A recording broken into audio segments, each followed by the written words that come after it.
So ngayon po, as you can see, we have this new title, Real People, Real Impact. And later on, I will introduce this because this is our new series. No? Pero sa ating pagsisimula, gusto ko ipakita sa inyo ang salitang ito, no? Choices. Ano pong naiisip nyo pagdating sa salitang ito? Choices. You know, you and I, we make choices every day. Tama ba? No, lahat po tayo, we make choices every day. Meron po tayo mga choices na madali lamang. Tulad kanina, pagmulat ng inyong mga mata, mayroon kayong desisyon. Babangon ba ako? O matutulog pa? No, naging desisyon nyo ba yan kanina? Parang masarap matulog ngayon. So gusto ko bang matulog? So that's an easy choice. Meron din tayo mga choices sa ating pagkain, no? Kung anong ating kakainin. Meron din tayong choices ngayong hapon na ito. Meron po kayong choice kung kayo'y makikinig sa mensahe o kayo'y matutulog. No? So sabihin nyo nga sa katabi nyo, wag mo kong gigisingin. Hindi rin kita gigisingin. Okay? But I hope you will choose na makinig sa mensahe na mayroon tayo ngayon. Right? Ito, isa sa madadaling choices. No? I'm sure lagi nyo ginagawa ito, mag-add to cart. Tama ba? At sino sa inyo puno na yung cart ninyo? Add to cart, add to cart. Madali lang naman yan. Pipindutin lang yan, add to cart. Pero meron din tayo mga choices na importante o mabibigat o matitimbang na choices that we have to make. Tulad ng kung kayo estudyante o magulang ng isang estudyante, saan mag-aaral ang inyong mga anak? Right? School. Kung kayo naman ay working, saan ako magtatrabaho, saan ako mag-a-apply, ako ba'y magre-resign na? No? So ito ay mga big choices that we make. Ngayon, kung kayo ay single, ako ba'y mag-aasawa? Sinong aking pakakasalan? No? Big choices in our lives. At related doon sa add to cart, ito, big choice. Ipe-press ko na ba yung purchase? No? Isa sa mahirap, purchase na ba, pikit mata na lang, ipe-press ko na, bahala na. No? But you know, we make choices every day. And bakit napaka-importante po nito? Dahil ang ating mga choices sa buhay, they impact us no matter how big or small, they impact us at ang mga tao na sa ating mga buhay. Right? When we make choices, they impact us in many ways. Kaya po ang ating bagong series ay pinamagatang Real People, Real Impact. At ating po pag-aaralan ang mga lessons from different Bible characters. No, lessons of the choices that they made. At ano yung mga naging impact nito. No? Alam niyo po, sa Bible, marami tayong mga good examples of people who made the right choice or right choices. Pero meron din tayong mga Bible characters na hindi maganda yung kanilang mga naging pagpili or choices sa buhay. No? So we can learn from that also. So sa ating pagpapatuloy, I know si Pastor Eric po ay pinagdasal na tayo, but can we just continue in an attitude of prayer and let us pray. Panginoon, nagpapasalamat po kami sa hapon na ito na binigay mo sa amin upang magtipon muli, sama-samang sumamba sa inyo, umawit ng mga songs of praise, O God, and makinig sa inyong salita ngayon. Dear God, dalangin namin na kami ay matuto mula sa inyo, na lahat ng aming marinig ngayon ay magmula lamang sa inyo. I pray, dear God, na tulungan mo po ako na ibahagi ang inyong katotohanan, na maitaas ka, Panginoon. And I pray, dear God, that your Holy Spirit will empower us na isabuhay ang lahat ng aming matututunan ngayon mula sa inyo. So Lord, we lift up our time. We thank you, dear God. Dinadalangin namin ang lahat ng ito sa matamis na pangalan ni Jesus. Amen at amen. Kanina pong umaga, si Pastor Ricky ay pinakita itong larawan na ito. No? Ito po ay tunay na larawan ng regalo sa kanya at ng kanyang misis. No? These are mugs na gift sa kanila a few years back. And tinanong niya po yung ating mga kapatid, sa tingin ninyo, sa dalawang mugs na ito, no, alin po ang ginamit ni Pastor Ricky at alin ang ginamit ng kanyang may bahay? Alin po? Aling tasa ang gamit ni Pastor Ricky? Kanan o kaliwa? Bakit po hindi kayo sigurado? No, the boss or the real boss? No, kung kasama niyo po ang inyong misis, alin pong gagamitin ninyo? The boss or the real boss? No, hindi po natin alam. Nasa sa inyo na po yan. But you know what? You know, in life, we have our bosses. Pero ang tanong po sa atin ay, who is the real boss of our life? No? Who is the real boss of our lives? Lalo na po sa ating pagpili. You know, when we make choices in our lives, sino po bang nasusunod? I'm sure, pag tinanong ko po kayo, marami po sa inyo sasabihin na pag tinanong, who is the real boss of your life? Sasabihin nyo, sino? Si Jesus, right? Our Lord Jesus. Right? Yan po ay automatic or ito po ang nais natin mangyari that the real boss of our lives is Jesus. Pero ang tanong po, siya ba talaga ang nasusunod sa ating mga desisyon, sa ating mga buhay? No? You know, when we talk about who is the real boss in our lives, maaring sabihin nyo, ito po ay isang corporate term, no? Yung word na boss, pang corporate. Pero sa totoo niyan, in our lives, tayo po, no matter where we are, at kung sino man tayo, anumang estado ng ating buhay, anumang season ng ating buhay, no, meron tayong mga boss or authorities in our lives. Okay? So, tingnan niyo po ito. Right? Hindi ko na po ito isa-isahin, but look at this. Employees, meron tayong boss. Kung housewives, perhaps you would consider your husband as the leader of your home. Estudyante, meron tayong mga guro. No, doctors, and there's always somebody more senior. And if you go through the list, pero ito pong ating mensahe ngayon ay hindi lamang for corporate people, but for all of us. Dahil tingnan niyo po ito, retirees, adults, children, this message is for all of us. And again, sabi nga natin, who is the real boss of our lives?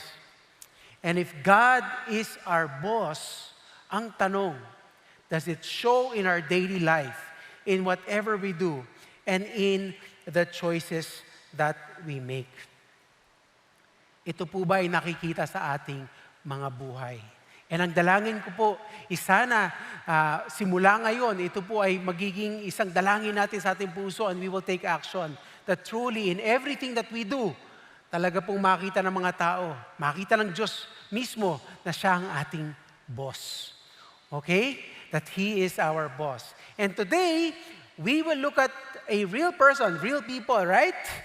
A real person na ating tatalakayin ngayon ay yung buhay ni Daniel. Okay? Kilala niyo po si Daniel? Right? So si Daniel po, ating pong titingnan ang buhay ni Daniel and we will learn from him. But before we talk about Daniel's life, a little background. No? Magpo-focus po tayo sa chapter 6 ng book of Daniel. We will focus on the book of chapter 6, but a little background on his life. Noong pong 6th century BC, Jerusalem was conquered by Babylon, no? Sa pamumuno ni King Nebuchadnezzar. At sa kanilang pagsakop ng Jerusalem, tinangay po nila or in-exile nila ang mga Hudyo or mga Jews to Babylon, no? From Jerusalem to Babylon. So they were exiled. Hindi po lahat ay tinangay nila. Not everyone was brought to Babylon. Lalo na po yung mga poorest of the poor, iniwan po nila. But they brought many to Babylon. And sa pagdala po nito, you know, King Nebuchadnezzar gusto po niya na yung mga ibang natangay or in-exile to Babylon ay maglingkod sa kanya in his service. No? Gusto po ni King Nebuchadnezzar that the best of the best ay maglingkod sa kanya in his service. So Daniel was one of them.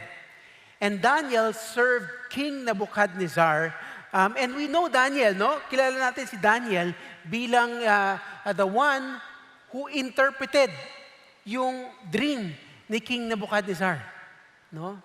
So we know Daniel for this one, pero alam niyo po, si Daniel, marami po siyang pinaglingkuran na hari. Maraming naging boss si Daniel.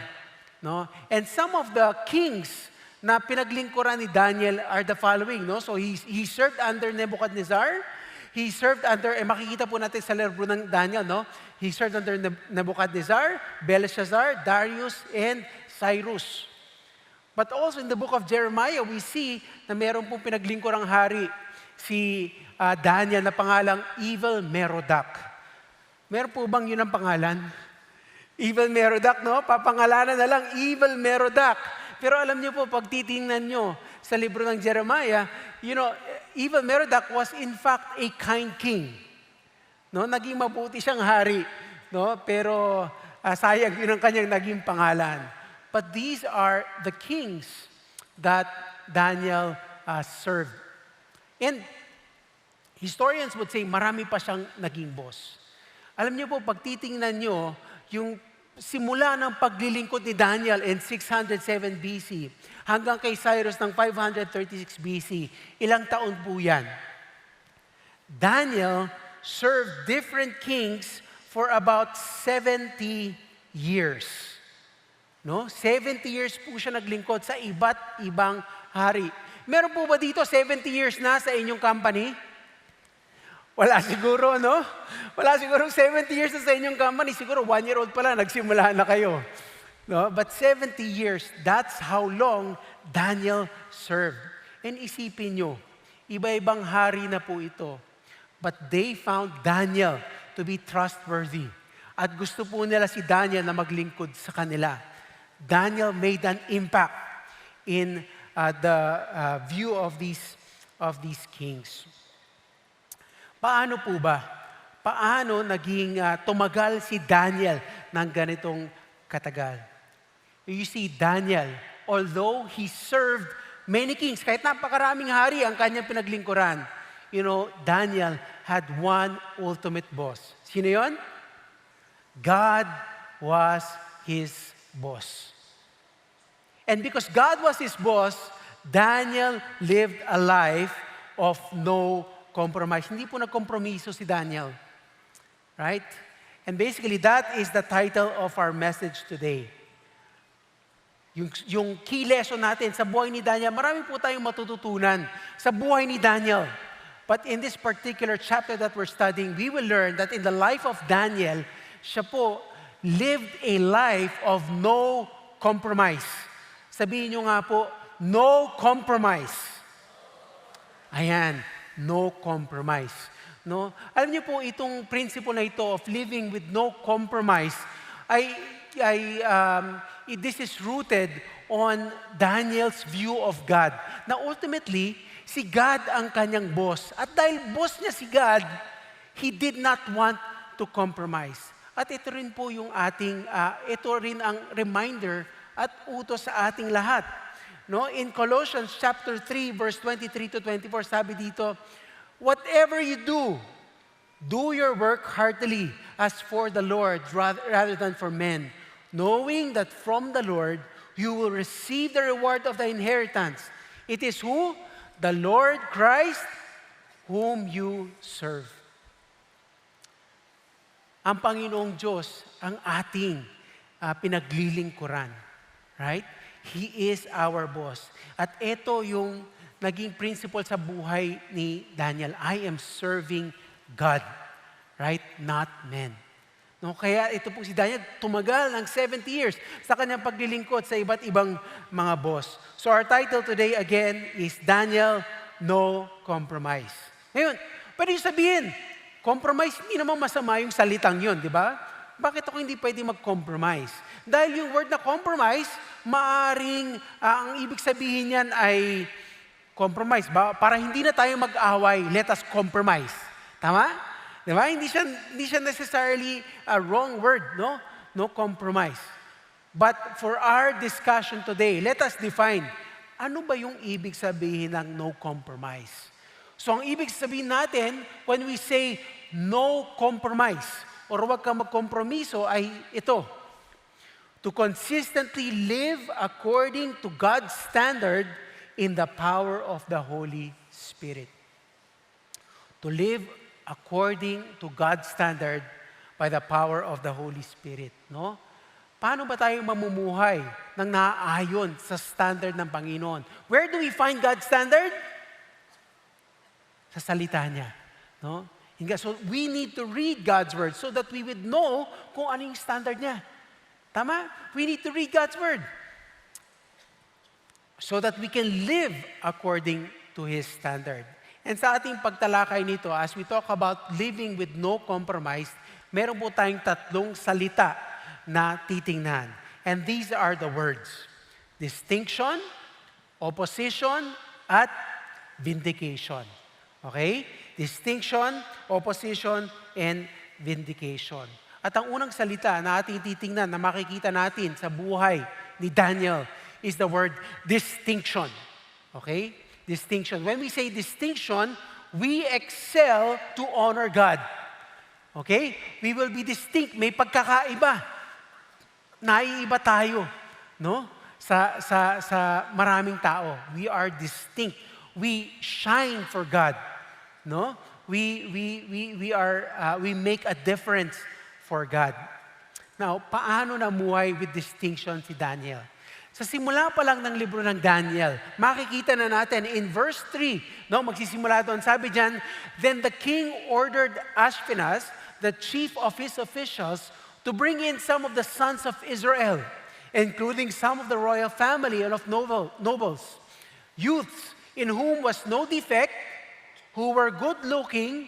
Wow, tingnan nyo nga po yung katabi nyo. Pasado po ba sila dyan? Ito po yung original na pogi problems. Na problema sila dahil sila ay pogi. Okay? And of nobles, youths in whom was no defect, who were good-looking, showing intelligence in every branch of wisdom, endowed with understanding and discerning knowledge, and who had ability for serving in the king's court. No? Again, gusto ni Nebuchadnezzar, best of the best, maglilingkod sa kanyang kaharian. And he ordered him, no, to teach them the literature and language of the Chaldeans. No? Yung mapipili, tuturuan ng language of the Chaldeans. And the king appointed for them a daily ration from the king's choice of food and from the wine which he drank, and appointed that they should be educated 3 years, at the end of which they were to enter the king's personal service. Ano pong ginagawa dito? Ini-indoctrinate po yung mga napili. Anong ibig sabihin? Tinuturuan sila paano mamuhay tulad ng mga Babylonians. No? And this is what was happening to Daniel. Alam niyo po yung libro ng Daniel, it's very relevant for us today. No? Kasi po, ang mundo ngayon, tinatry tayong i-indoctrinate. No? Tinuturuan tayo ng mga bagay na taliwas sa turo ng salita ng Diyos. Right? And so we can learn from the life of Daniel. Bakit? Dahil makikita natin how Daniel lived without compromise. Na kahit pinipilit silang indoctrinate, ito pong si Daniel ay hindi bumigay. He stood for his convictions and he lived without compromise. Verse 6, now among them from the sons of Judah were Daniel, Hananiah, Mishael, and Azariah. Then the commander of the officials assigned new names to them. And to Daniel, he assigned them the name Belshazzar, to Hananiah, Shadrach, to Mishael, Meshach, and to Azariah, Abednego. Hindi lang sila tinuturuan, binabago pa yung pagkatao nila, binibigyan sila ng bagong identity. Right? Eto na po, si Daniel. Man with no compromise. But Daniel made up his mind that he would not defile himself with the king's choice food or with the wine which he drank. So he sought permission from the commander of the officials that he might not defile himself. No? Si Daniel po ay nanindigan sa kanyang convictions, sa kanyang pananampalataya sa Panginoon. And he did not want to defile himself. He wanted to be distinct. And you know, this is how he lived his life. Ganito po siya namuhay in the different kings na kanyang pinaglingkuran. And fast forward to chapter 6, no? ito na naman po, siya'y napusuan ng hari to serve him. Talagang napaka-excellent po talaga nitong si Daniel. No, he was very distinct. It seemed good to Darius to appoint 120 satraps. No? Ano po yung mga satraps? Ito po yung mga provincial governors. Okay? 120 satraps, provincial governors over the kingdom, that they will be in charge of the whole kingdom. And over them, sa buong kaharian po, buong Babylonian Empire, no? Mga governors. Pero on top of these governors, merong higher, 3 commissioner. Right? Over them, 3 commissioners, over whom one of them, of whom Daniel was one of them. And that these satraps might be accountable to them, and that the king might not suffer loss. So ito po yung org chart nila. No? Ito po yung hierarchy nila. And so Daniel was considered to be one of the top officials of the land. Right? Pero ganun na lamang. Again, first word, distinction. Sobra na lang ang pag-excel ni Daniel. What happened? Then this Daniel began what? Distinguishing. No? Distinguishing himself among the commissioners and satraps because he possessed an extraordinary spirit, and the king planned to appoint him over the entire kingdom. Alam niyo po, nung bata ako, nung high school ako, pag merong group project, gusto ko laging sumasama doon sa mga matatalino. Ganun din po ba kayo? Pag group project, ka-group kita ha, ka-group kita. Yung mga magagaling, yung mga nag-excel, no? Because we know that they are distinguished from the rest, no? Talagang mauhusay, and we love to be people like this. And Daniel was so distinguished na talagang, he distinguished himself even from the others. And dahil doon, alam nyo, si King siguro nakakita nung hari na, alam mo, pwede na ako mag-retire. Pwede na ako mag-relax na lang. Nandiyan naman si Daniel. No? I will make him in charge of all my affairs. No? And what does this say? Ito pong salitang distinguish is to shine. Right? Or to be preeminent. Na talagang lutang na lutang. Or litaw na litaw. Yan, to shine. And Daniel distinguished himself. And what does it also say? Ito pong salita na ito, extraordinary spirit. Daniel, that word extraordinary means excellent or surpassing. Talagang kung sa term natin ngayon, bibo. Meron po ba kayong kilala mga bibo? Di ba? Yung pag magsasabit ng project, talagang sagad. No? Talagang they will give their all. Yan. No? So Daniel was so excellent in his ways. He was extraordinary, but he had an extraordinary spirit. Alam niyo po itong word na spirit, no, even in the Old Testament, it means wind or breath or the Spirit of God. And I believe Daniel could not have done it without the help of God. Right? So tayo po, if you and I want to be distinct, kung gusto po nating mag-stand out, then we need to depend on the Holy Spirit of God. Pero ito po ang reminder. Bakit? Why do we want to stand out? Para babida tayo? Para sikat tayo? We don't stand out for ourselves. But we stand out, but we excel so that we can honor God. No? Para po sa kaluluwalhati ng ating Panginoon. Hindi po for us. And makikita natin yan later on sa buhay ni Daniel. Now, in verse 4, the commissioners and satraps began trying to find a ground of accusation against Daniel in regard to government affairs. But they could find no ground of accusation or evidence of corruption, inasmuch as he was faithful and no negligence or corruption was to be found in him. Wow, grabe. Nakakita na po ba kayo ng government or government official na talagang wala kang mahanap na blame or corruption? No, kadalasan po, lalo na ngayon, panahon na ng eleksyon, tama ba? Ano pong ginagawa ng mga magkakatunggali sa politika? Naghahanapan ng paninira. No, they're trying to find dirt for each other and sinisiraan nila. Pero yun po ang nais na gawin ng mga kasama ni Daniel. But they could not find any. No? Can you imagine a government without corruption? That's the dream, di ba? A government without corruption. Pero alam niyo po, yung corruption hindi lang naman sa government. Even in private sectors, no? Even in non-government organizations, ito po ay laganap din. No? And so our prayer is that you and I, bilang parte ng mga organization na ito ng company, tayo po, we will do our part to promote a culture na walang korupsyon. Wala po silang mahanap. Wala silang mahanap na korupsyon kay Daniel. And kakaiba talaga ang naging buhay nila. How about us? Can we honestly say na wala ring mahanap na korupsyon or pagkukulang sa atin? Tingnan niyo po ito. Sabi dito, inasmuch as he was faithful and no negligence or corruption was to be found in him. Siguro kung tanungin ko kayo, sasabihin ko, may corruption ba sa inyo? Maring sabihin nyo, ha? Walang corruption sa buhay ko, right? Parang mas madaling sabihin. Pero yung negligence, kayo po ay naging negligent na? No? May pagkukulang? No? Ako po, marami po akong negligent sa buhay ko na I wish I could be better in these areas. Hindi ko po masasabi na ako'y parang si Daniel. There are many things that I fail or neglect to do.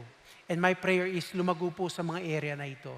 But look at this. Daniel, by the power of the Holy Spirit, no, extraordinary spirit, had no negligence or corruption in his life. Paano po natin ma-apply itong distinction na ito? No? How can we apply Daniel's distinction? Ito po some of the ways that we can do this. By being honest. No, hindi na po natin kailangan explain yan. Pero we have to be honest if we want to be distinct or to excel for the glory of God. Punctual. No? Meron po ba kayong kilala laging late? Tayo po ba laging late? Laging nalilate? No? I hope that we can stand out by always being early, by respecting others' time. Thoroughness, yan, attention to details. Diba? Napakasarap pong may katrabaho na talagang napaka-excellent na covered lahat ng details, di ba? No, kung kayo po ay business owner or boss, napakasarap po ng mayroong miyembro ng inyong team na very thorough and pays attention to details. Accountable. Pag mayroong pagkakamali, that's my fault. I will do better. Ayan. Accountability. May initiative. Ito po yung pag mayroong kinumit, no? Pag may kinumit, tapos hindi ma-deliver, hindi na antaying i-check na siya. No, alam niyo po nung isang araw, ako po ay may Lazada delivery. Okay, meron po akong Lazada delivery. Tapos, inaantay ko kasi sabi po doon sa reminder or sa notification, expect delivery today. So, inabangan ko buong araw, tapos sabi sa akin, hindi na deliver nung gabi. No? Tapos, minarkahan po nung na dineliver daw at wala ako sa bahay. Nangyari na po ba sa inyo yun? No? So, tumawag po ako doon sa rider the next day. Sabi ko, boss, bakit niyo po minarkahan na nandito po ako buong araw? Ay, pasensya po boss, hindi po sa akin yan, ibang tao yan. Pero huwag kayong mag-alala, i-deliver ko po sa inyo ngayong araw. Sabi ko, sige, antayin ko. Pero ang nangyari, ganun ulit, gabi na, wala pa yung delivery. No? So tinawagan ko, sabi ko, boss, kanina pa ako nag-aantay.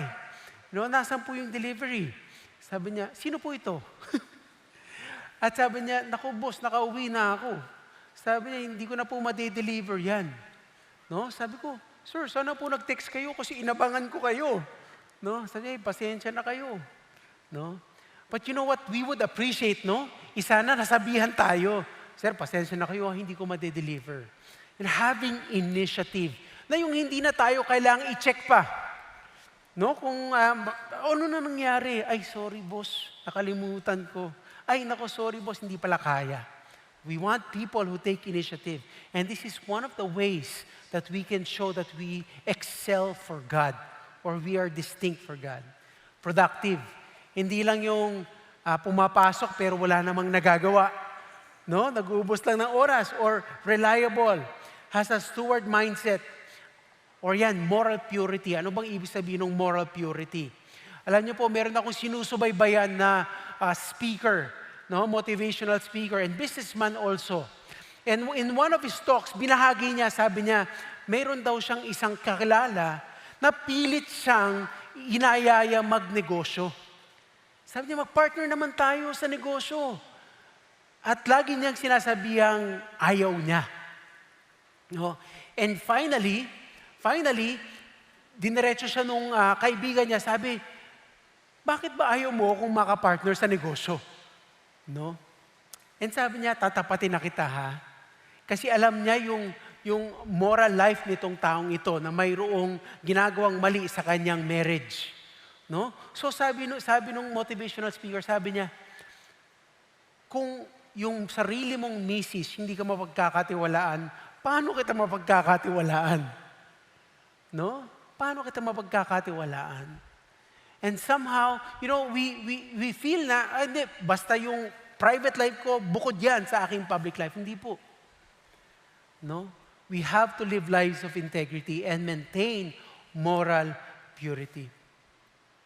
And how else can we be distinct, focus on pleasing God, not people?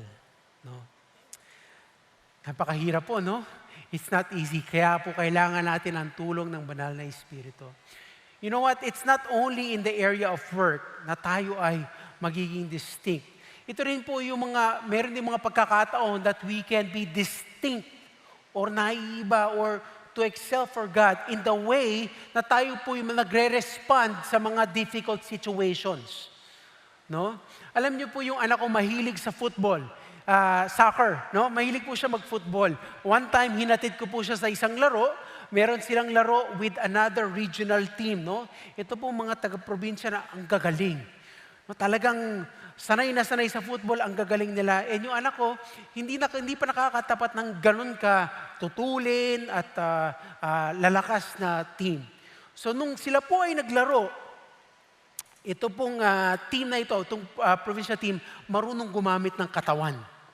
No, marunong gumamit ng katawan. So, tuwing naglalaro, binabangga sila, yung pong mga kalaro, yung mga kasama ng anak ko, tumutumba-tumba, talagang hirap na hirap sila. And finally, talagang napupuruhan na yung anak ko, no, na siya'y tinutulak palagi, sinisiko palagi, nagalit siya at tinulak niya yung nagbabantay sa kanya. Tinulak niyang ganon. Ito namang kanyang opponent, no, yung kalaro ng kabilang team, nagulat. Siguro sanay sila sa ganung laro at nagulat siya, merong nag-react, no, nagalit din siya. So inambaan yung anak ko. So sila halos na mag-away. Yung buong team nagtayuan na, nagpunta na sila sa gitna. Ako po talagang tumakbo na rin ako palapit. And then dumating po yung referee, no, at pinigilan sila. Sabi nung referee, sabi niya, magbati kayo, shake hands, no? Yung anak ko po, talagang inis na inis. Hindi puro sanay sa ganong tension. Inis na inis. Nung nakipagkamay, pagkakamay niya, ginanon yung kamay. Sinampal niya yung kamay nung kumamay sa kanya. No? Patapos na po yung laro. So siya ay nagpatuloy sila, tinapos yung laro. Pagkatapos ng laro, tambak po sila. Tambak sila ng kabilang team. Pinagkamay ulit sila. Yung anak ko po, talagang nakayuko na lang. Galit pa rin na galit. Actually, naiiyak na siya sa galit. May 4 na player mula sa kabilang team, lumapit sa kanya, tumatakbo. No, yung isa, inakbayan siya. Yung isa naman, inakbayan siya, linak yung dito sa Tapos, ikaw naman, parang inaano siya, no, halika, dito ka sa team namin, no? Tapos siya, huwag niyong hawakan. Galit na galit siya. Huwag niyong hawakan. Hindi, halika na. No? Tapos nakikipagkamay sa kanya, isa-isa niyang ginanon. Lahat ginagano niya. No? So, umalis na yung mga player at nakita ko mula sa malayo, nakita niya ako na inaabangan siya. Pagkita niya sa akin, talagang naiyak na lang siya at naglalakad papunta sa akin. So, inantay ko siya makarating at sabi ko sa kanya, anak, ang hirap, no? Ang hirap ng nasasaktan. Right? Pero sabi ko sa kanya, anak, sa tingin ko yung mga players na yun gusto makipagbati sa'yo. Hindi po, Dad. Kasi, talagang nakakainis yung ginawa nila. Sabi ko, anak, I think meron tayong opportunity na gawin ng tama ngayon. Can I request you? Sabi ko sa kanya, pwede ka bang pumunta doon sa pwesto ng team at kamayan mo yung mga players? Pati yung coach, kamayan mo. Okay ba yun? Tumingin siya sa akin. Okay, Dad, ngayon na po. Sabi ko, yes, ngayon na. So yung anak ko, ang bagal, lumakad all the way. Lumibot siya doon at ako inabangan ko siya. Baka umalis na yung team. Bilisan mo, anak. No? Siya po yung umiikot na sobrang bagal. At finally, pagdating niya doon, isa-isa niyang kinamayan lahat. No? And pagbalik niya sa akin, sabi ko, anak, I'm proud of you. No? I'm proud of you. Kasi hindi po madali, no? Madali talagang magalit na lang tayo. Nakakainis yung mga tao na ating nakakatrabaho or nakakaaway. And pwede natin talagang magalit na lang. No, but I praise God. Alam niyo po yung anak ko, talagang he desires to please me as his father. E nakita ko po yan sa kanya na alam ko ayaw niya, talaga nahihirapan siya. Pero he really wanted to please me as his father. And so he did it anyway. And ganoon din po talaga para sa atin. If God indeed is our real boss, if we love Him as our Heavenly Father, then tayo po ay susunod sa Kanya. We will do what is right. We will live differently. Kung ang ibang tao magtatanim ng galit, tayo po ay matututo magpatawad. Kung ang ibang tao ay hindi magpapakumbaba, and they will choose to be proud, tayo po, by God's grace, ay magpapakumbaba at hihingi ng tawad. No? Ang hirap po talaga, sasabihin nyo. Ang totoo po niyan, on our own strength, talagang mahirap. Pero ano pong sabi ni Apostle Paul in Philippians 2, for it is God who is at work in you, both to will and to work for His good pleasure. Do all things without grumbling or disputing, so that you will prove yourselves to be blameless and innocent children of God, above reproach, para si Daniel, in the midst of a crooked and perverse generation, among whom you appear as lights in the world. Sino raw yung tutulong sa atin? It is God who is at work in us. And so in difficult moments, lapit tayo sa Panginoon. Panginoon, tulungan niyo po ako. Nahihirapan po talaga ako. Napakaraming temptation. Ang hirap to stand out and do what is right. Lord, tulungan niyo po ako. I cannot do it on my own. Right? Distinction. We excel to honor God. Ang susunod na salita na ating tatalakayin is the word opposition. No? Opposition. We persevere to obey God. No? Ang totoo po niyan, pag tayo ay gumagawa ng tama, no? We have an enemy, right? We have a spiritual battle, and we have an enemy na hindi po ayon sa ating paggawa ng tama. And so, we got people who do not share the same values as us.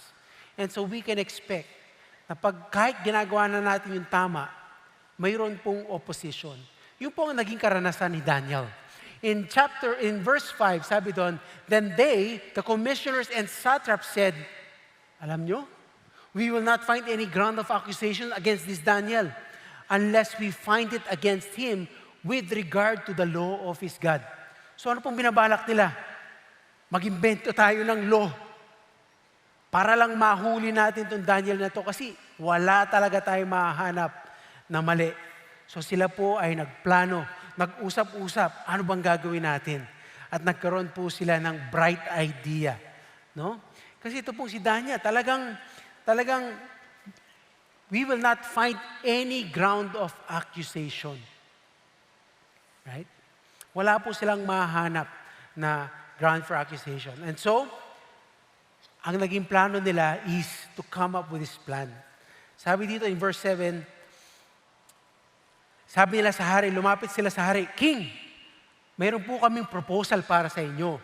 Establish a statute or a law and enforce an injunction that anyone who makes a petition to any god or man besides you, O king, for 30 days shall be cast into the lion's den. No? Ano sila? Kung meron pong may magdasal sa iba, bukod sa inyo, king, no? Shall be cast into the lion's den. Now, hindi ko po alam kung bakit napapayag si King Darius. Maaring ito po ay naging pabor sa kanya na, wow, ako lang yung sasambahin? Sa akin lang sila magdadasal? No, maybe he felt very important. Ito po yung kanyang nagpapayag sa kanya. Or siguro naisip niya, 30 days lang, sige nga, masubukan ito. We don't know. But sadly, ito po yung naging decision niya, pumayag po siya. So, when Daniel knew that the document was signed, he entered his house. Now in his roof chamber, he had windows open toward Jerusalem, and he continued kneeling on his knees 3 times a day, praying and giving thanks before his God as he had been doing previously. Now, nalaman ni Daniel, no?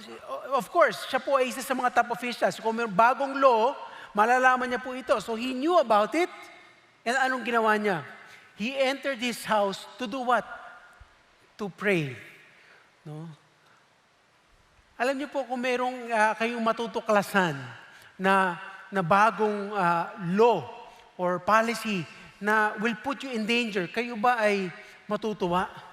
Or gagawin niyo pa rin ba ito or kayo matatakot? But you know, Daniel, what did he do?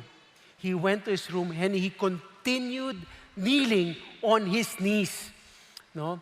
Now, nakita niyo po itong he had windows open toward Jerusalem. Ano po ibig sabihin yan?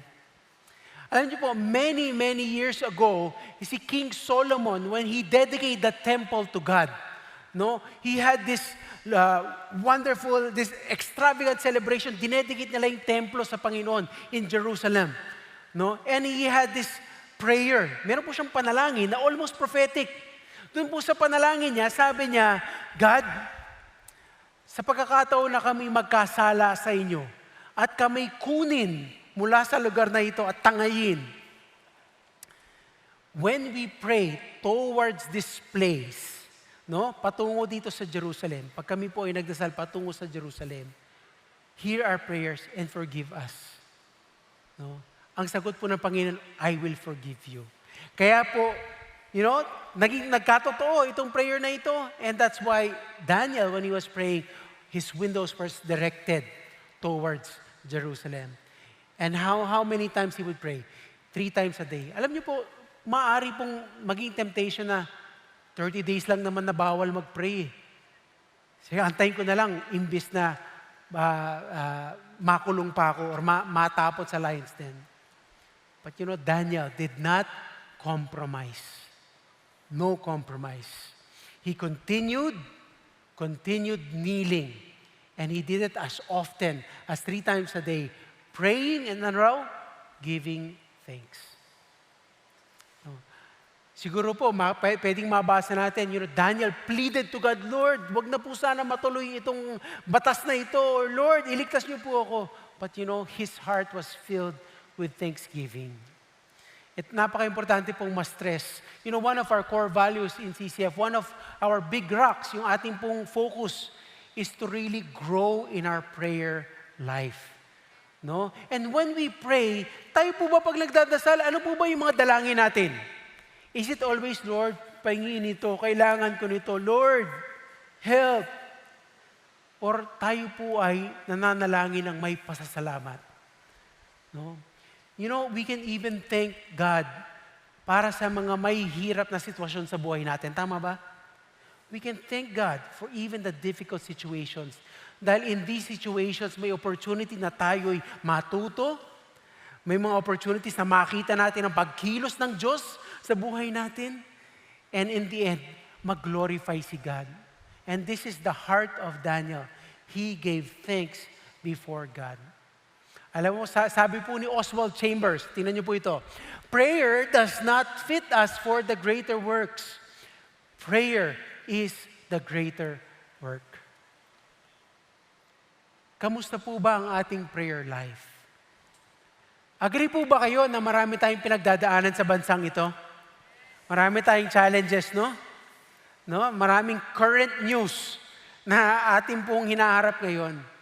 You know, isa pong may nagtanong po sa akin recently, sabi niya, Kuya Omar, ano pong ma-advise niyo sa akin pagdating sa very current issue na ating hinaharap ngayon? Alam niyo po, sabi ko, let us be reminded that ultimately, ang Panginoon pa rin ang in control. That He is sovereign. Na walang nangyayari apart from Him allowing it. And He is a purposeful God. Kaya dapat sa Kanya tayo lumapit. Bakit? Alam niyo, sabi po sa Proverbs 21 verse 1, the king's heart is like channels of water in the hand of the Lord. He turns it wherever He pleases. Kayang-kaya po ng Panginoon, i-turn ang hearts ng ating mga leaders. Right? And that's why we come to Him who is in control over all. No? Kaya po tayo lumalapit sa Kanya. That's why we need to be on our knees and in prayer. Okay. When they spoke before the king, did you not sign an injunction? So ating pong briefly go through this. Then they spoke before the king. Did you not sign an injunction that any man who makes a petition to any god or man besides you, O king, for 30 days is to be cast into the lion's den? Sabi po ng king, the statement is true according to the law of the Medes and Persians, which may not be revoked. So once an edict or a law has been passed, no, hindi na po ito pwedeng baliktarin. Ano pong nangyari? Nahuli ngayon itong mga satraps, itong si Daniel. Then they answered and spoke before the king. Daniel, who is one of the exiles from Judah, pays no attention to you, O king, or to the injunction which you signed, but keeps making his petition 3 times a day. No? So nahuli na nila finally si Daniel. Alam niyo po, as soon as the king heard this, nadismaya ang hari. When the king heard this, he was deeply distressed and set his mind on delivering Daniel. And even until sunset, he kept exerting himself to rescue him. Right? Ano pong makikita natin dito? Ganun na lamang yung naging buhay ni Daniel na talagang naging dear siya dito sa haring ito. That he made such an impact sa hari na na-distress yung hari. Upon hearing that, I made a mistake. At ginawa ng hari lahat ng kanyang makakaya, exerting himself to rescue him. Buong araw niya ginawa ito. No?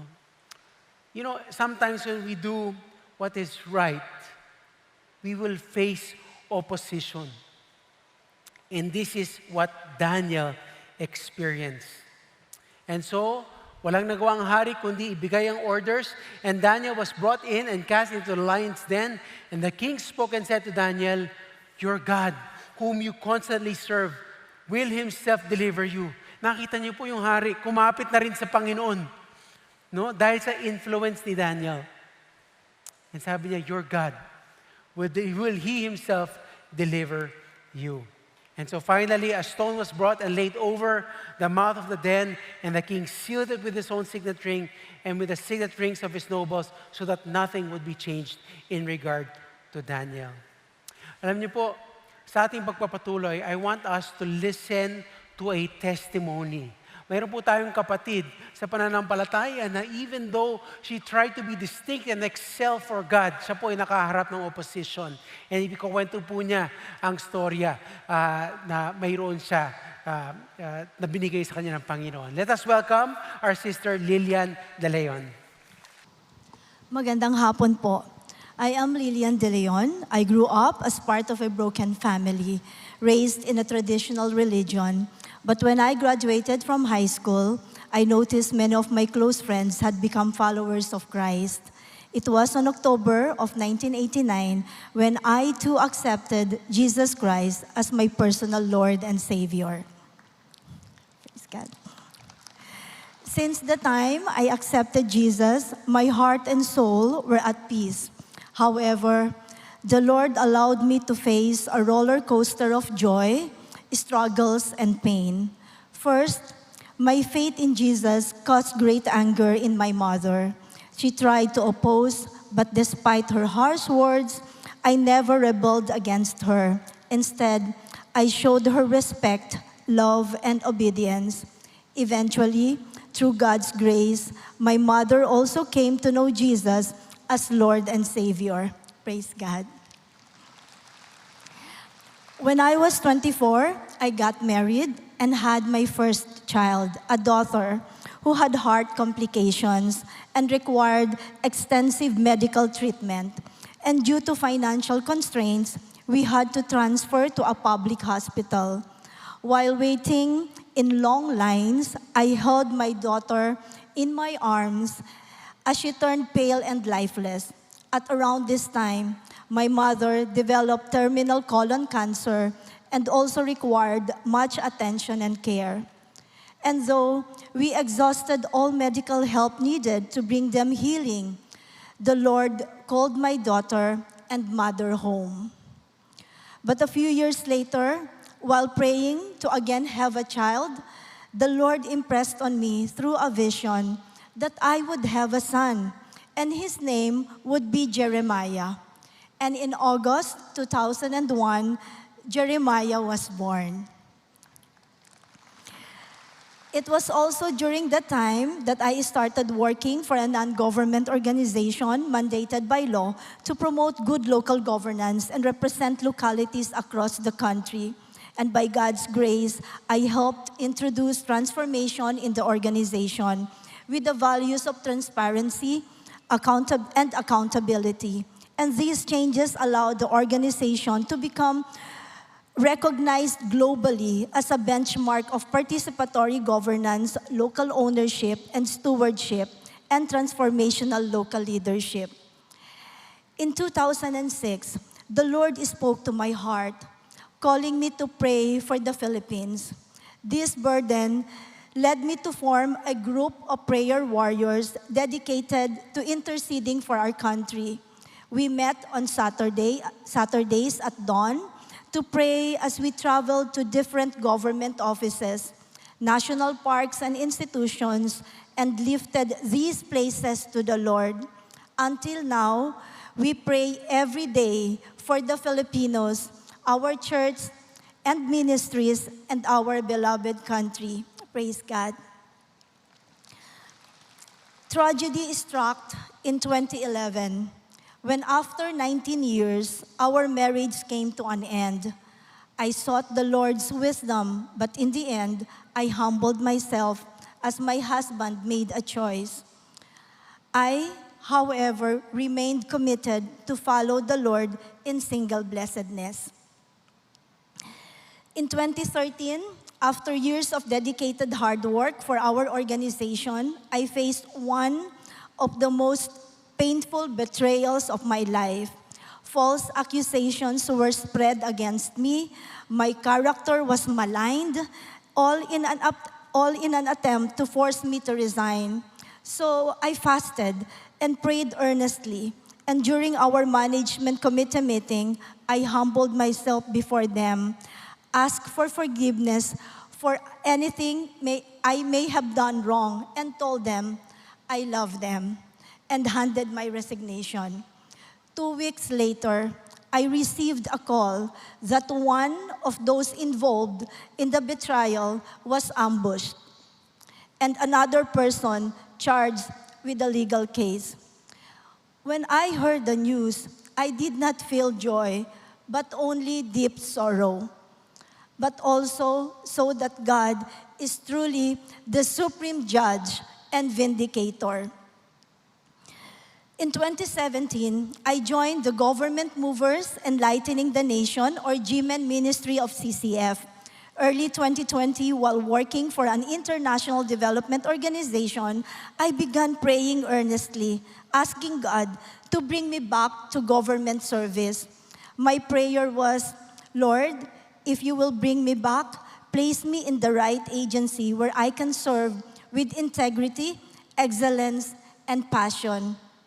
And in 2022, I was appointed by the President as one of the officials of the Department of the Interior and Local Government, or DILG, as the Assistant Secretary for International Relations. In DILG, we were able to introduce innovations dedicated to transformative change, exemplary leadership, good governance, and empowered communities. More importantly, it was an opportunity to lift God's name on high, showcasing a Christ-centered and Holy Spirit-filled government office. And in 2021, I was tasked to handle GMEN's new LGU team to reach out to various local government units and start discipleship groups in each of them. What started with only 3 volunteers grew to over 40 committed members. We started with Pasig City as our pilot locality, and this year, on our 4th anniversary, we are expanding to 5 more local government units. Purihin po ang Panginoon. Today, my heart remains steadfast in serving the Lord, my family, my country, and my fellow Filipinos. Mahal na mahal ko po kayo. My story is not about me. It is about the unfailing love, mercy, and power of our Almighty God. And to Him alone be all the glory, honor, and praise. Hallelujah. Praise God. Salamat po, kapatid na Lilian. You know, I was talking to Sister Lilian a while ago. Talagang punong-puno po ang aking puso hearing the many opportunities that God has given us in government. And inanyayahan po natin ang ating GMEN ministry. You know, they've been here. Sinusuportahan po nila ang ating kapatid. You know, yes, we praise God for our GMEN volunteers and our GMEN ministry. Yung ministry po natin to our different government agencies, no, na tumutulong na ibahagi ang Diyos at ang kanyang salita in our government. So we want to pray for them and pray for Sister Lilian. Mga kapatid, can we all just extend our right hand and dedicate them to God? Shall we pray for them? Aming Ama at aming Panginoon, nagpapasalamat po kami sa storyang aming narinig sa buhay ni Sister Lilian. Lord, alam po namin na hindi naging madali ang kanyang journey, ang kanyang mga naging karanasan. But thank you, dear God, na Ikaw, Panginoon, ang nag-sustain sa kanya. Salamat, Lord God, for her heart na kahit ano po ang kanyang pinagdaanan, Lord, her heart continues to want to serve you. And we pray, dear God, that you would honor her heart, Lord God, na marami pa siyang maministeran at matulungan na ibang tao together with our GMEN team. Lord, would you bless them? And I pray that you would open up opportunities na may bahagi pa nila ang inyong anak na si Kristo sa napakarami pang local government units and agencies in the Philippines. Lord God, would you establish your name and your kingdom in our midst? Tulungan niyo po sila. We pray, dear God, that you would bring persons of peace that would receive them and would help them, Lord God, in the spread of your gospel. Protect them, Lord God. Protect them with their families also. We ask, dear God, na alam namin na maraming opposition ang maaari nilang harapin. But dear God, we know that you are the one that gives us victory. And so we cling on to you, O God. Help them, be with them, expand their borders, and may your hand of blessing be upon them. We pray all of this in Jesus' name. Amen and amen. Maraming salamat po. Praise God for all of you. Now, sa ating pong pagtatapos, we will just talk about our last point. No, our last point is our point on vindication. No, the word vindication. And si Daniel po, nakita po natin na kahit patuloy po siya nagiging excellent, siya po ay nakaharap ng opposition. And he was thrown doon po sa lion's den. Pero patuloy po siyang nanalig sa Panginoon. And you know, the word vindication, ang ibig sabihin po ito ay pagtatanggol. No? Pagtatanggol ng Panginoon. And our God is our vindicator. We entrust ourselves to God. Pero hindi po sa lahat ng pagkakataon ay nakakaranas tayo ng vindication in the way we want it. No? Minsan, feeling natin nagtatagumpay po yung mga masasamang loob o mga tao na may masamang balak sa atin. And sometimes we feel, naku, hindi tayo napagtanggol ng Panginoon. But you know, vindication does not only happen dito sa buhay na ito. No? The Lord's vindication happens even far beyond our life here on earth. Pero dito po sa storya ni Daniel, nakita po natin ang vindication ng Panginoon. Sabi po dito in Daniel chapter 6 verse 18, "Then the king went off to his palace and spent the night fasting, and no entertainment was brought before him, and his sleep fled from him." Hindi po makatulog ang hari dahil sa pag-alala kay Daniel. "And the king arose at dawn at the break of day and went in haste to the lion's den. When he had come near the den to Daniel, he cried out with a troubled voice. The king spoke and said to Daniel, 'Daniel, servant of the living God, has your God, whom you constantly serve, been able to deliver you from the lions?'" Ano pong sagot ni Daniel? "O king, live forever. My God sent his angel and shut the lions' mouths, and they have not harmed me, inasmuch as I was found innocent before him, and also toward you, O king, I have committed no crime." Nakita po natin sa sagot ni Daniel na ang pinaka-importante para sa kanya ay anong tingin sa kanya ng Panginoon. And before God, he is innocent. Maaari pong magtagumpay ang mga tao dito sa mundong ito sa pagbaba sa atin, sa pag-destroy sa atin, pagsira sa atin. Pero in the eyes of God, no? That is most important, how God sees us. And before Him, are we found innocent? No? You know, the greatest vindication para sa atin, kahit tayo po ay humaharap ng mga pagsubok, is that we get to obey God and be part of His will. Right? This is the greatest blessing that we can experience. In verse 23, sabi doon, "The king was very pleased and gave orders for Daniel to be taken up out of the den. So Daniel was taken up out of the den, and no injury whatsoever was found on him, because he had trusted in his God." At ano po yung nangyari? The king gave orders and brought those men who had maliciously accused Daniel, and they cast them, their children and their wives, into the lion's den. And they had not reached the bottom of the den before the lions overpowered them and crushed all their bones. No? Nakita po natin yung vindication ng Panginoon. But as we come to a close, dito po sa point natin, again, alam niyo po, when we do good, pag tayo po sumusunod sa Panginoon, alam niyo po sa mundong ito, para tayong minority. Mas marami po ang against sa Diyos. Right? And we can find ourselves na pinapersecute, pinagtatawanan, no? And binababa. And I want to make this point, no? Sa ating pagtatapos, in Daniel chapter 6, sabi po dito, Darius the king wrote to all the peoples, nations, and men of every language who were living in all the land, "May your peace abound. I make a decree that in all the dominion of my kingdom, men are to fear and tremble before the God of Daniel." Dahil po sa pamumuhay ni Daniel of no compromise, ito po ang naging resulta. Right? That God was proclaimed to all the nations. Sabi po ni King Darius, "For He is the living God and enduring forever, and His kingdom is one which will not be destroyed.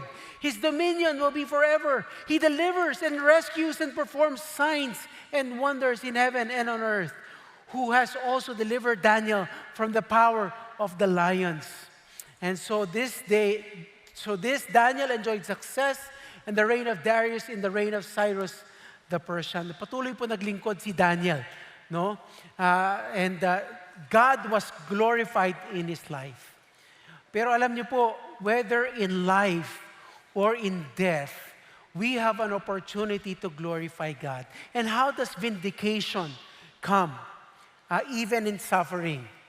Nanonood po ba kayo ng mga Marvel superheroes? Yung mga Avengers, no? Black Panthers. Uso po yung end credits. Na yung scene, ano ba tawag doon? End credit scene. No?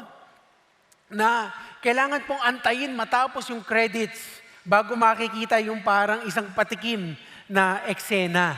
And tayo naman po, mahilig tayo sa story, napakagandang storya. Gusto nating malaman yung susunod na storya. And so anong ginagawa natin?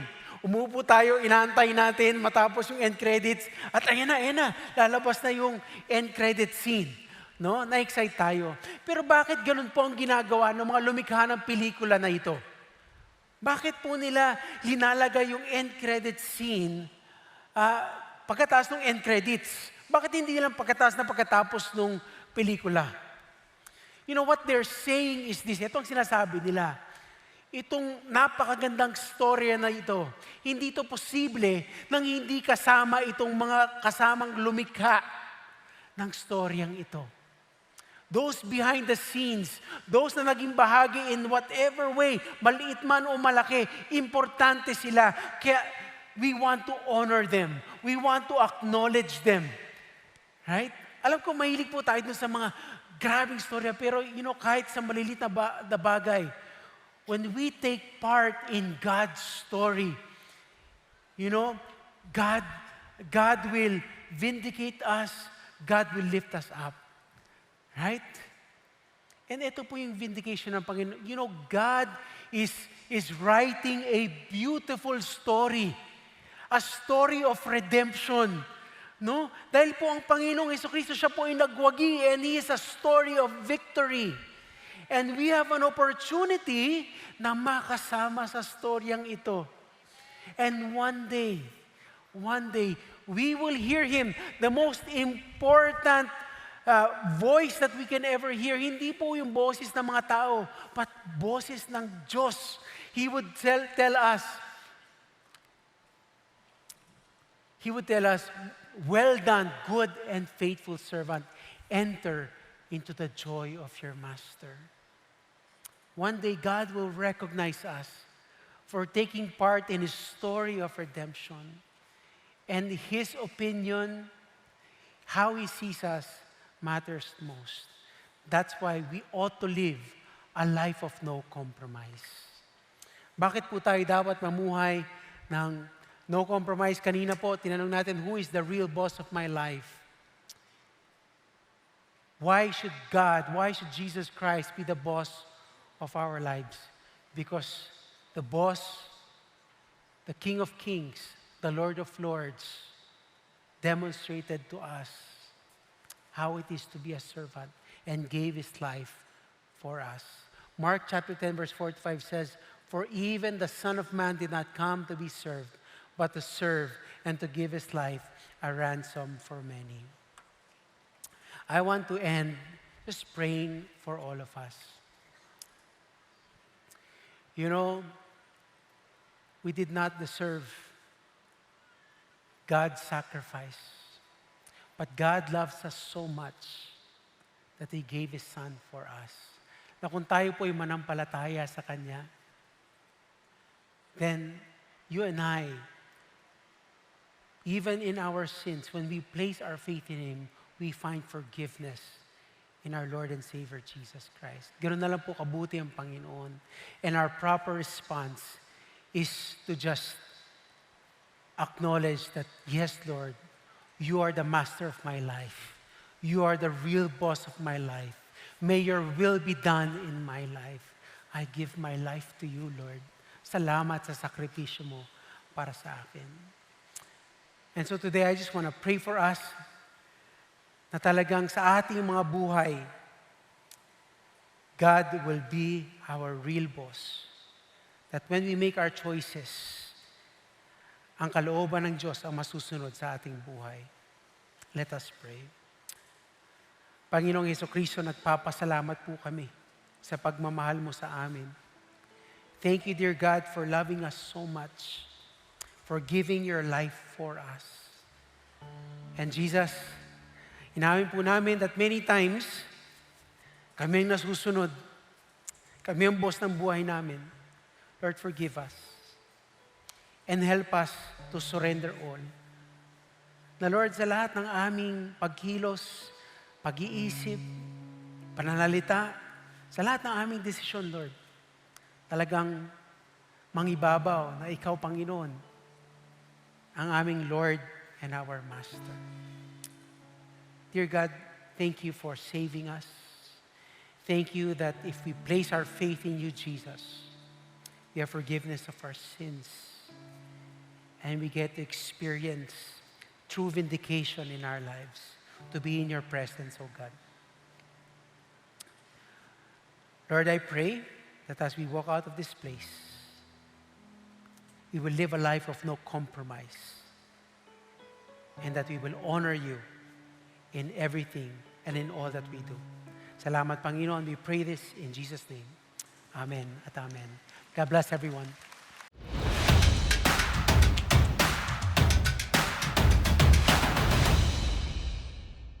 Magandang araw, CCF family. Welcome to Sunday Fast Track, where you ask real-life questions and we give you biblical truths. Ako po si Patrick Estacio mula sa Big Singles Ministry at kasama po natin ang ating speaker na si Pastor Omar Aguilar upang sagutin ang ating mga katanungan. Magandang araw po, Pastor Omar. Hi, Patrick. Kamusta?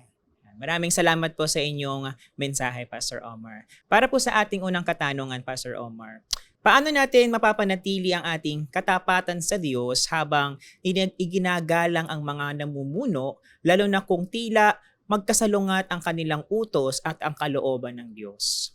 Ang una kong paalala sa atin is that talagang nangingibabaw ang ating pagsunod sa Panginoon. Ngayon, kung mayroon tayo mga leaders na hinihiling tayo na gumawa ng mga bagay na hindi naayon sa salita ng Panginoon, magkasala o gumawa ng mali, mangingibabaw pa rin ang ating pagsunod sa Panginoon. Pero paano natin pararangalan ng Panginoon sa ating pagsunod sa ating mga leaders na inalaw naman ng Panginoon na mamuno sa atin?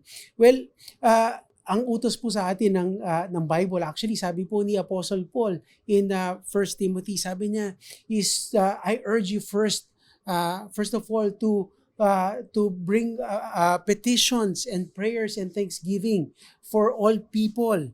Pray for your authorities, no, and those in position.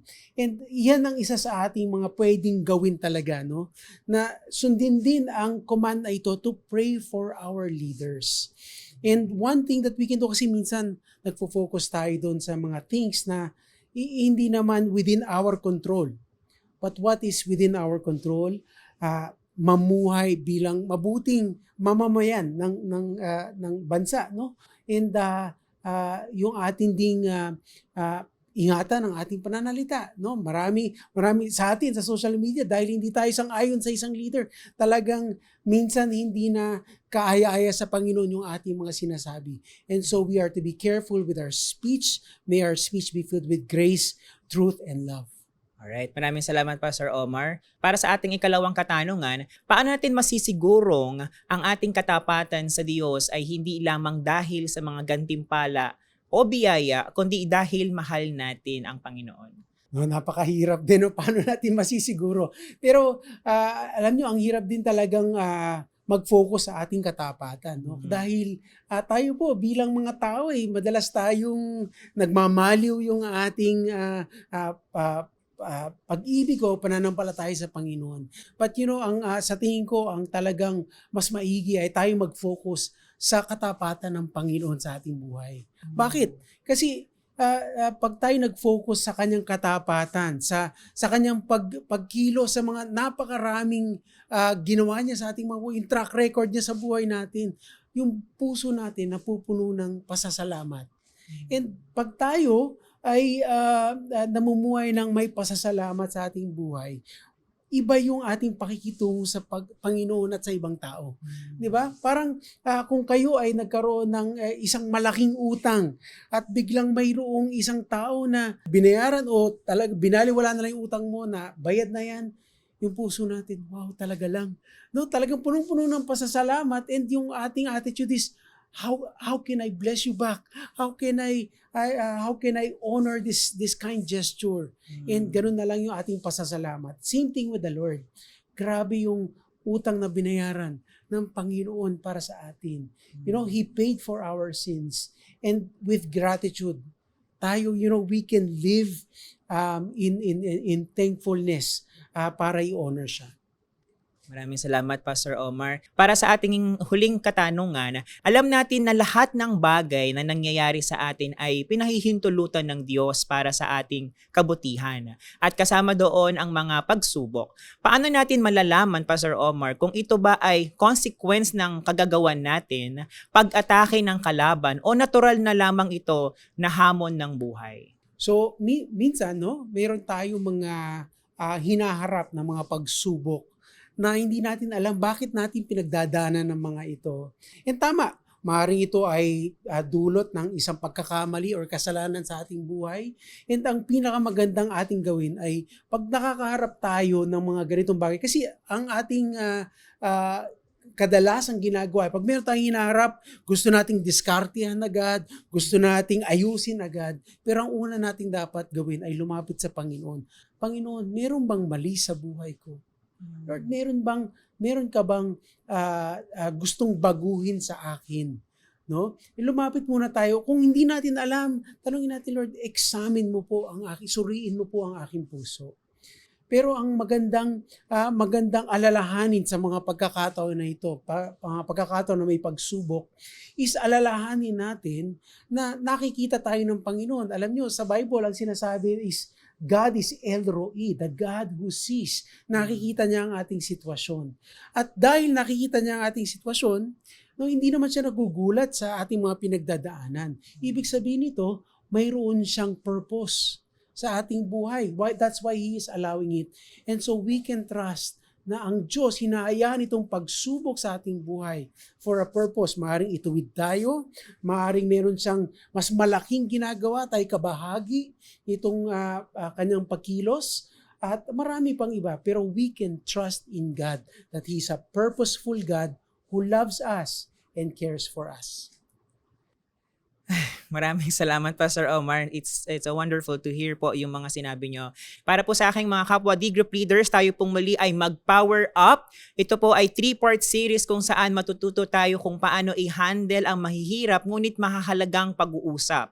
Next week, March 23, will be the last installment for this power up. Si Pastor Ricky po ang ating speaker at magbabahagi sa ating mga prinsipyo ukol sa usaping ito. Kita-kits tayo, and that's it for CCF Sunday Fast Track. God bless everyone!